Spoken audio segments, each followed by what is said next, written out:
السلام عليكم ورحمة الله وبركاته.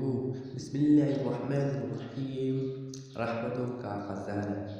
حضور صلی اللہ علیہ وآلہ وسلم نے فرمایا کہ جو شخص ایک کلمہ پڑھے اور اس کے ذریعے اللہ تعالیٰ سے رحمت و بخشش طلب کرے تو اللہ تعالیٰ اس کے 1000 درجے بلند فرماتے ہیں اور 70,000 فرشتوں کو اس کے لیے قیامت تک استغفار کے لیے مقرر فرما دیتی ہے.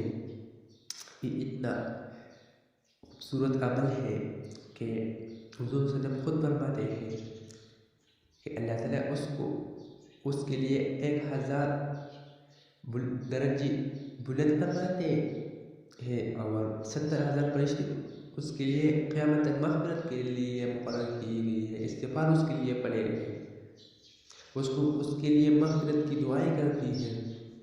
میرا عزیز، میں آپ کو یہ عمل بتاؤں گے اور اسکرین پر بھی آپ کو دکھائیں گے. آپ خود پڑھیں اور اس سے اسکرین شاٹ لے کے روزانہ آپ کو پڑھیں اور آپ کو چاہیے کہ یہ روزانہ پڑھیں. یہ اتنا خوبصورت عمل ہے کہ 70,000 فرشتوں کو اس کے لیے قیامت تک استغفار کے لیے مقرر فرما دیتی ہے اور اس کے لیے مغفرت کی دعا کرتی ہے. تو عمل میں آپ کو بتاؤں گا. بسم اللہ الرحمن الرحیم.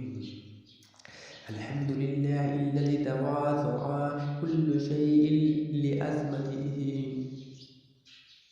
بعظمته والحمد لله الذي ذل كل شيء بعزته والحمد لله الذي نفع كل شيء لملكه والحمد لله الذي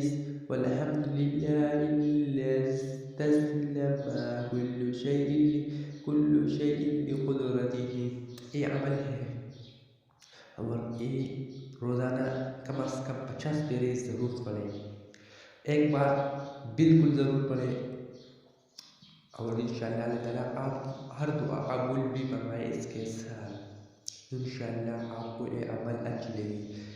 میرا ایک ریکویسٹ کہ اگر آپ کو یہ عمل اور یہ دعا اچھی لگی تو لائک، شیئر اور سبسکرائب مت بھولیں. شکریہ. اللہ حافظ.